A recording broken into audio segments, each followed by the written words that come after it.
Hello, welcome to this very special Christmas edition of the Penguin podcast. Thank you. Without any preamble, because he's already said thank you, and you would know him just by that, just those two words. Sir Paul McCartney is sitting in front of me. Thank you. It ruined your introduction, talking right across you. No, it didn't at all. All you need, it's one of those weird things, Paul, where you kind of say, this person needs no introduction, but because it's audio, you have to introduce Yes, them. exactly, You have to. Why don't you insist on being called Sir Paul?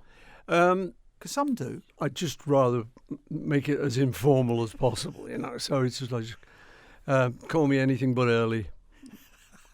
Do you feel, I guess the pressure's not the right word, but do you feel that you always have to put people at ease because people are so nervous when they meet someone? A little bit, famous, yeah. You do, yeah. But I think that's not just being famous. I think that's also Liverpool. It's a very Liverpool thing, my family growing up. All right, son, go ahead, sit down, go ahead, don't worry about it. It's just an instinct from that part of the world, I think. So for me, I've kind of used that anyway. And then now it's more necessary. Because if I'm famous, then there's people quaking in their boots and like, oh my God. And I can imagine it. If I had to interview someone famous tomorrow, I'd be like thinking about it all night and all morning. Oh my God, what am I going to do? I imagine that's what they're going through. And normally you can see there's a little bit fear in the eyes or there's like shaking or something. Yeah, so I like to put people at ease and just, say, look, it doesn't matter. I'm just some guy. Have you ever been in a situation where you felt like that, where you've approached someone that you've been in awe of?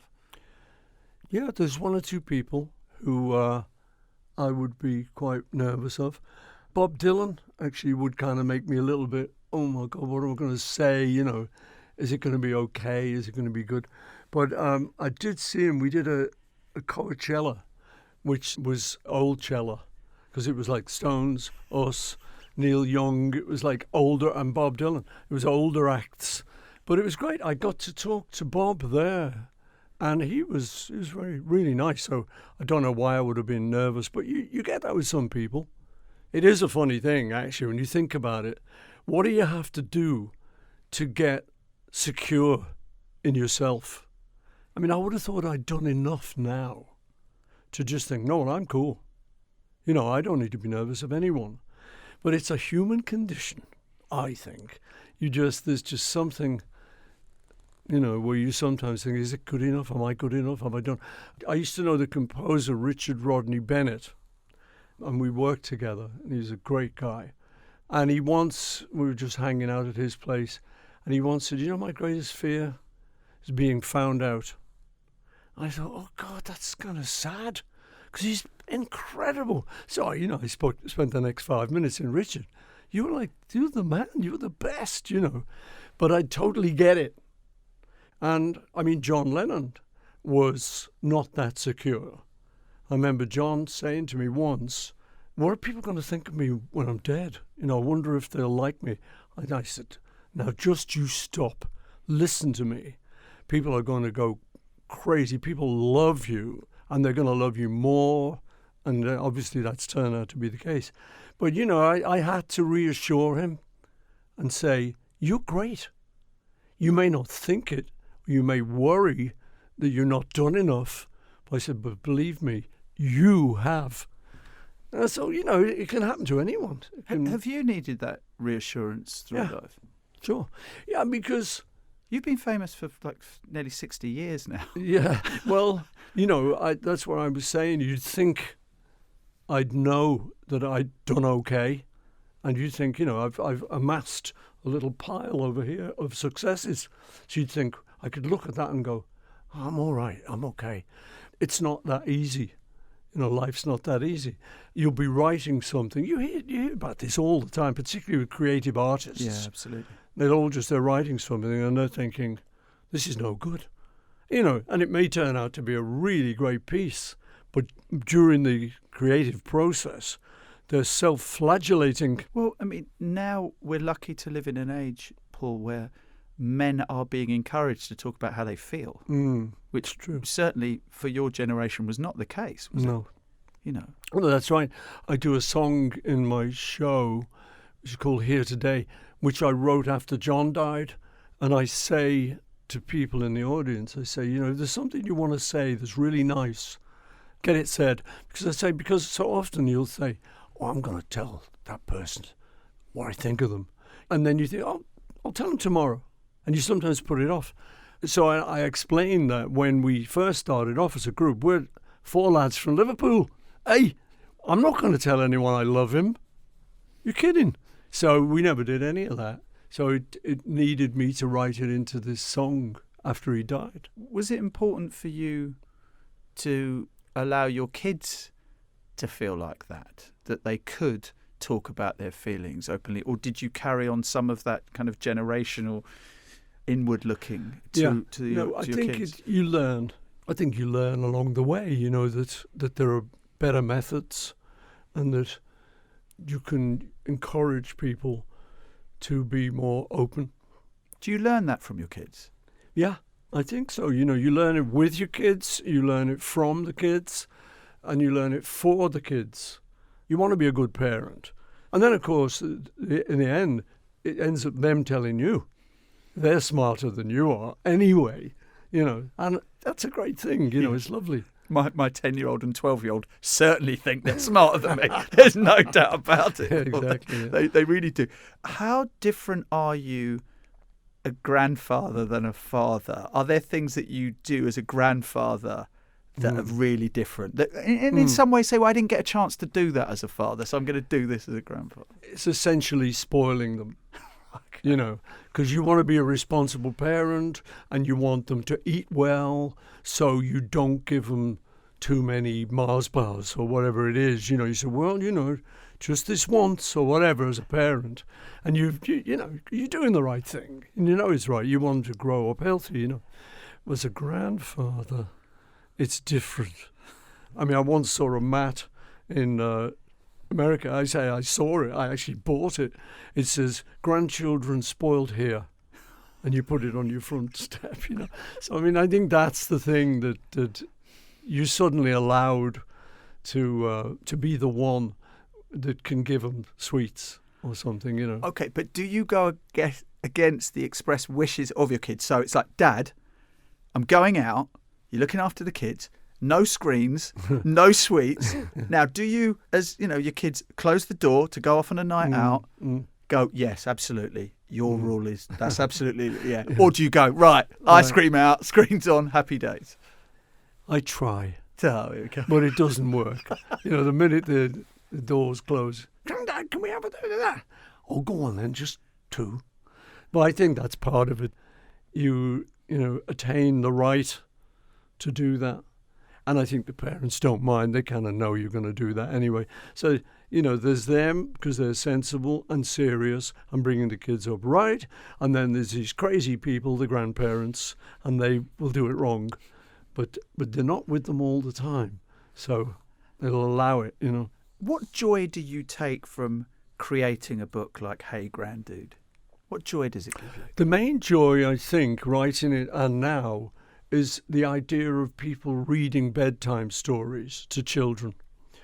I always think that's a very special moment in your day, and it's a great thing for creating a relationship. You know, Jerry Seinfeld does a funny thing on this because, you know, he sort of says when he was a kid, it was like, go to bed, and that was it. He said, now it's like, darling, what kind of milk would you like? What book would you like me to read? And he goes on about it. Yeah, but I've always read to the kids. I liked that. And it was a good moment for me to be able to be the one that was sort of putting them to bed, quietening them down, and enjoying this book together. So I love the thought of people doing that. And the feedback is great. When people say, I said, well, what did you like best? Oh, well, my kid liked the horse with the spots. I said, oh, that's modelled on my horse, you know, or whatever. You know, it just gives you something fun to talk about.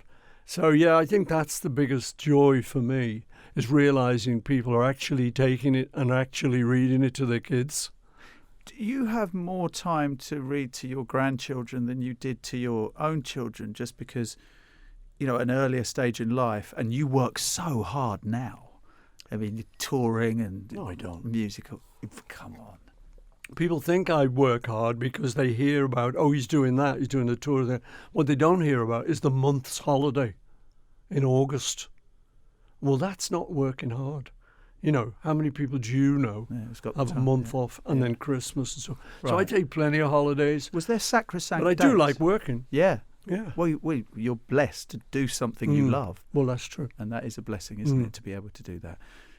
Do you remember sitting there with your own kids with the books? What were the books that you read to them? To them, Lion, Witch and Wardrobe. Oh, well, yeah. That was a Keep you going. lot of material. Yeah. You can get into the Lord of the Rings eventually, yeah. I mean, tell you the truth, I actually like the books just as much as they do. Because, it's colourful and funny little stories and often very imaginatively written. So I can get into a good kid's story. Do the voices change? Oh, yeah. Got to do the voices. Har! Yeah, it wouldn't be the same if you didn't. And your grandchildren call you Granddude. I mean, this is what it's about. They do. One of them one day said, Right. "Hey, Granddude," and I thought, "Oh, that is brilliant." They occasionally will call me that, but that's what kicked it all off. So I just thought, well, that's very sort of fun. And then I realised later it kind of fits with "Hey Jude," "Hey Granddude." It even rhymes. It's an important thing to bring in the musical heritage into it as well. Because they obviously know you as Grandad or Granddude. Yeah. And they're different in ages from, 7 to 20, I believe. Yeah, So that's right. the younger ones are also aware of Sir Paul McCartney in a different context. How aware are they of that? They're very aware. I mean, kids these days. They come to shows as well. They come to shows, and I just will say to the audience, how amazing is this? I've got grandkids in the audience and they're watching their old Granddude rock. It's a great feeling. They love it. They're a good audience. This is the Christmas edition of the Penguin Podcast, so it would be remiss of me not to ask what a McCartney Christmas is like. This year will be, because my wife's American, this year we'll be spending some time in America and New York where they do Christmas great. But then we come back for the Christmas meal with the family, and that's very, as it always was, except it's vegetarian. Of course. So, and you're a dab hand? I carve the non-turkey, I carve the roast, and there's everything else is there, all the other stuff. So yeah, it's great. I love that, and it's very important to have the family together, and then we may go to a Christmas play together and stuff. It's the kind of thing people do. Do you cook? I can cook. Well, I don't have too much because people around me cook better than me. But if I'm on my own, I cook. Yeah. Do you have traditions yourself? I mean, there are things that you need to do. My mum has to watch the Queen's speech. That's one of her traditions every single Christmas day. Yeah. Are there things that you kind of that you feel familiar to you and you must do every Christmas? Yeah, I think so. Like I say, carving the roast. Helping Santa put some food out for him. Someone's got to do that. Yeah, and the reindeers. Don't forget the reindeers. They need to be fed. Got to leave as well. a little for them. Yeah. We open the presents together.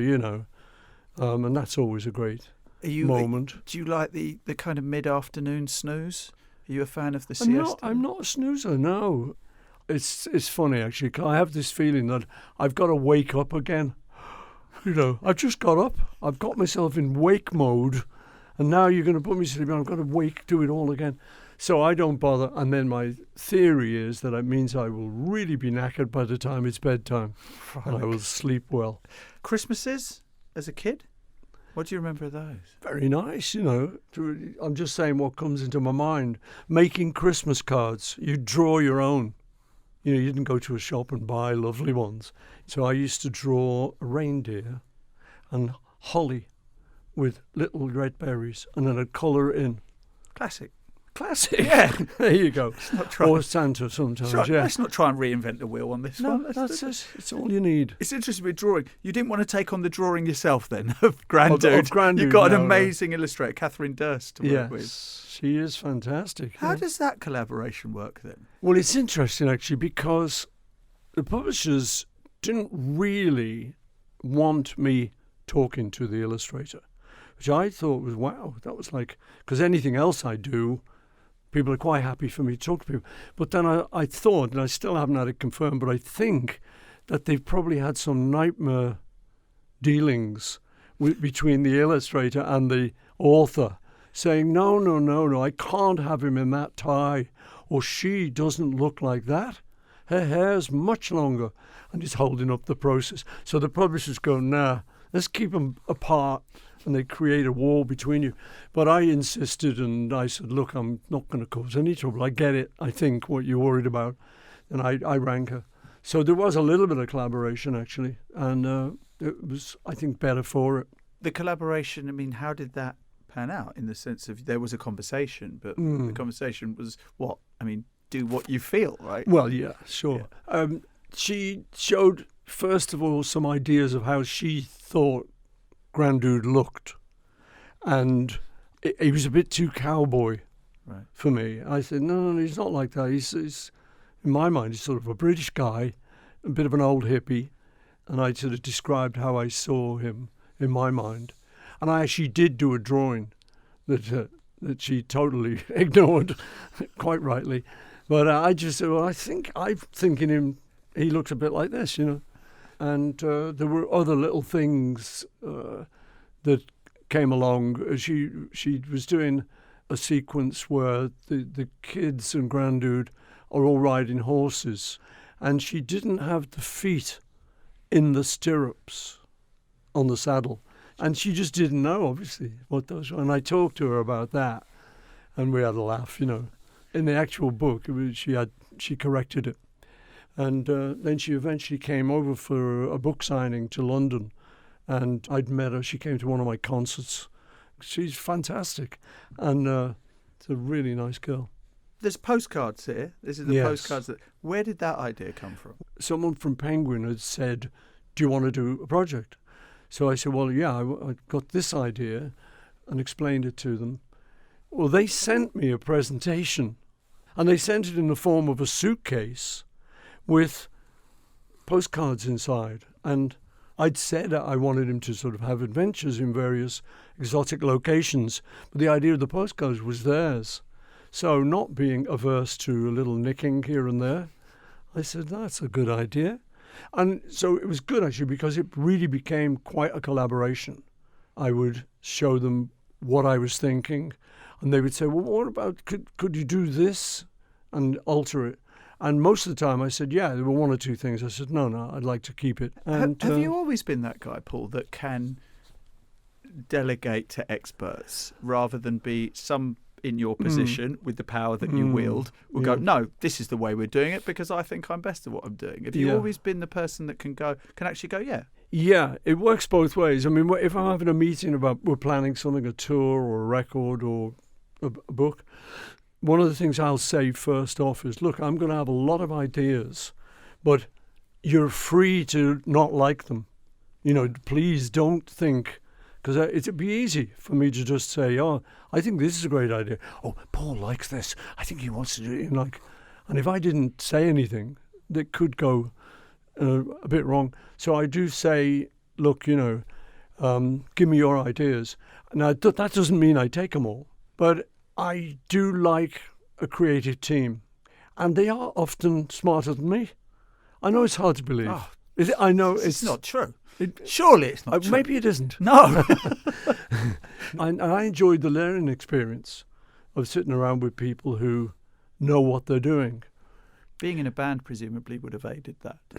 Yeah. Because it's not a dictatorship. That's probably the most difficult time, because in a band you don't always see eye to eye, and you can get little friction, little bits of arguments and stuff. But again, it's what happens in bands, and it's actually, in the end, it's very good for the creative process, because it means no rubbish gets through. I mean, with the Beatles, we had this rule always from the beginning, which was everyone has to agree on a song or a decision. It has to be 4 votes out of the 4. So, you know, if we'd have written a song and Ringo didn't like it, it didn't get done. Now, having said that, it didn't happen often, but that was the rule. And I think that made it stronger. Do you listen to Beatles music on Christmas Day? I don't listen to a lot of Beatles music. I don't listen to a lot of my own music. Why? Because you're often onto the next thing, and I'm always sort of doing something because I enjoy working. But what is nice is when we remaster an album, or when there's a project, particularly the Beatles from 60 years ago, or it's an anniversary, it's 50 years, it's 60 years, I have to listen to it to approve it, to say that the remaster is a great job. So we play the remastered sound alongside the old sound. And you just, sometimes the old sound's better. So you go, oops, wait a minute, it's got more body, and the engineer will address that. So that's how I listen to Beatles records. But it is amazing to just hear something dredged from all that time ago. Because probably my own stuff, definitely, I would just write it, record it, and release it, and probably never listen to it again till the remastering session. And so I enjoy that. I do listen. In America, there's a Beatles channel. So when I'm there, I do listen to that. Are you Must admit. When you listen to those original recordings, are you back in the room? Do you feel that? Yeah. Particularly, Do you remember that? particularly with the modern techniques, they can make it really like you're there. Some people say, well, why do you want to mess with the Beatles record? Why do you want to do anything? Just leave them, you know. But it's like, well, technology has now got it to a point where you can do sort of surround sound, and there's always something better and more wonderful. So they can, I mean, obviously when we were recording it, there was no hiss. But when it comes to a record, there's a little bit of hiss. It never bothered me. In fact, my sister-in-law, my brother's wife, she said, oh, I like that. She's Liverpool. She said, I like that. She says, lets me know there's a song coming, which I thought was brilliant. But so anyway, they can take that off and they can present it cleanly, which is very much as you heard it when you recorded it. So it is great. It does take you back. And often I can remember sort of exactly where I was, exactly where John was. Ringo was over there, George was over there. And it's very nice because it triggers some beautiful memories. Yeah. I live now near Manchester, and I Never mind, as long as you got your health. Yeah. You couldn't resist. You could never speak either way, either side. Yeah. And I visit Liverpool, and I absolutely love the energy of Liverpool. I love Liverpudlians, I have to say. And I also love the fact that Liverpool as a city have always pushed against any type of fascism or far right. It's always been a city where when any of those people turn up, they always get booted out. Yeah. When you're abroad, what are the things that come out in your own head go, yeah, that's a Liverpudlian speaking, right? I mean, you said it all where you make people feel comfortable and famous, and you say that you rate that. What other things? You can take the boy out of Liverpool, but you ain't taking Liverpool out of the boy. I think there's just a few things, you know, that you sort of learn as you grow up. I remember once when I was just starting to go to pubs, I remember Auntie Gin taking me to one side and saying, listen, son, you've got to offer to pay for one round. You know, where I wouldn't have thought to do that. And it's like, I'll deck this one, this one's on me, you know. So I think that kind of just that hospitality thing I'm big on. It's not just putting people at ease, it's making people enjoy themselves, you know. My dad was very good like that. He had a little back garden, and he was a king gardener. So, you know, as people were leaving, he'd pick them a little bunch of flowers from the garden. Say, hey, love, you know, you take that. So that idea of trying to make people's lives better isn't a soppy one to me. It's just, I was very lucky. I had a very lovely family in Liverpool. And I can't remember any aggro. I mean, how lucky is that? You know, lucky. I thought everyone had that kind of a family. That's interesting because so many artists you've met, Paul, over the years, it's almost that the pain of those kinds of years that is a fuel to their creativity and almost a reaction to it. That's true as well. Yeah, but Yeah. you didn't have any of that. You had Well, no, I comfortable- did. I had plenty of that, but not in my family. but not in your family. Not in the right, family. okay. You know, I went outside, I got mugged, you know, Yeah, that- whatever. yeah. You know, they. But that love, The- that you had that foundation. Yeah, from the family. I think that's a great thing. If you can, but I say I thought everyone had it, and then I met John, and his family was a tragedy. You know, his father left home when he was 3. His mum got knocked over and killed by a car. He had a very tough life. You know, it put my lovely family life into perspective. And I sort of, wow, I was so lucky to have all these great uncles. And when they be leaving, they slip you a bit of money. Yeah, son, you have that. You go, oh, he's God. This is God giving away money. You know, so all of that, I think it is very Liverpool. And I was lucky to be brought up in a working class Liverpool family where there was everything like that. I learned from that. And, you know, we'd have New Year's Eve sing-alongs, party and stuff. So I think a lot of my love of music, and my dad played piano in the house. So I think I learned a lot from all of that. You seem to be such a positive person, an optimistic person. I interviewed Chrissie Hynde recently, and she was brilliant because it's almost as if we tried to. I think people of a certain generation, you expect them to moan about the world that they live in, and she didn't. She was so optimistic about Yeah, it. she's a good girl. What makes you feel happy and optimistic about the world we live in? I just think it's a miracle. I think if you actually look at the science of the galaxy, the universe, where we're placed on this little ball is the perfect spot for life as we know it. So for trees and rivers and creatures and humans and all of that, this appears to be the only place that's perfect. And, you know, we always say if you moved a little bit this way, you'd freeze to death. And if you moved a little closer to the sun, you'd fry to death, you know. So there's something miraculous, I think, about that. Okay, humans screw it up, yes, you know, and that's unbelievable that we should do that. I don't think we mean to. I don't think anyone means to. But I guess greed and thing does greed and does- stupidity. and stupidity you fuel know, people to do that as yeah. well. But I think it's always been like that. In fact, I think it's been worse than that. You know, if you'd lived in London during the old days, you might have got slashed and killed and for your pocket or your handkerchief or whatever. I think there was plenty of crime around. Yeah. But yeah, I just have a feeling that it's good to be positive as well, to have a sort of positive attitude. And I'm lucky enough to be able to feel that.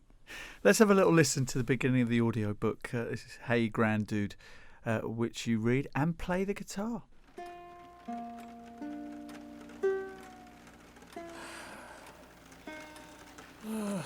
Lucy and Tom and Em and Bob were spending a weekend with their granddad. Today was one of those days when nothing felt quite right. It was grey and drizzly, and everybody was grumpy and too bored to be bothered. "Cheer up, chillers," said Granddude, and he pulled out a pile of postcards from the back pocket of his trousers. "Look at these."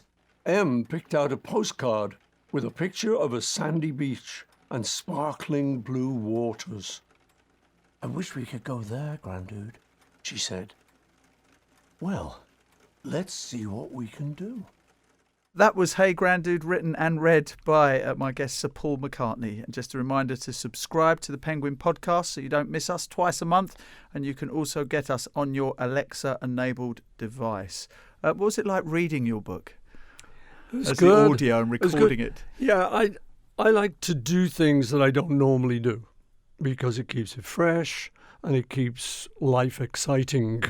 So I was asked to do the audiobook and immediately said yeah, because it's not a long book. So I knew it wouldn't be it was like, I know Bruce Springsteen, and he read his audiobook. Now, that I don't think I'd enjoy, because that's a long book, and he enjoyed it. But because it was so short, I immediately said yeah. And it was good. It was good fun. Again, it was something I didn't know how you did, except I know how to read a book. But what happened with me was that I read it just as I would. Can you give me the book? Yeah, of course. So I read it just as, how I'd think, well, this is adequate. I'm reading it to kids. It doesn't have to be a big thing. So I can just say, a cowboy galloped towards them on a beautiful spotted horse. "Hey, granddude," called the cowboy, waving his hat in the air. I would think that's enough. But the producer, who knew what he was doing, would say to me, no, a bit more spirited. So I would kind of go, "A cowboy galloped towards them on a beautiful spotted horse." He'd go, "Yeah, that's it." And I thought, well, I'm way over the top. "Hey, granddude," called the cowboy. But I thought, So perform. But you see? Yeah. It worked, yeah. But, I think when you just first do it, you think, "No, I'll just read it." But you do have to perform it, yeah. I mean, you obviously like the sound of your singing voice because you listen to the radio station dedicated to your singing voice when you're in America. So Yeah. that's good. What about listening to the sound of your spoken voice? Heard it, and they had these old tape recorders, massive things, and, you'd record yourself, and everyone, all of them, "I don't sound like that." And all the uncles and aunties, "I don't sound like that, do I?" They didn't think they had much of a Liverpool accent. And it comes up, "Hello, this is Auntie Vi talking." It's like, you do talk like that, Auntie Vi, But, yeah, so for me, the sound of my own voice, I prefer not to listen to it. It's one of those things, isn't it? It's funny, it can make you a little bit insecure, and yet I do it. It's been such a pleasure hanging out with you. Well, great. Thank you It's so been much. very nice for me. Thank you. Cheers.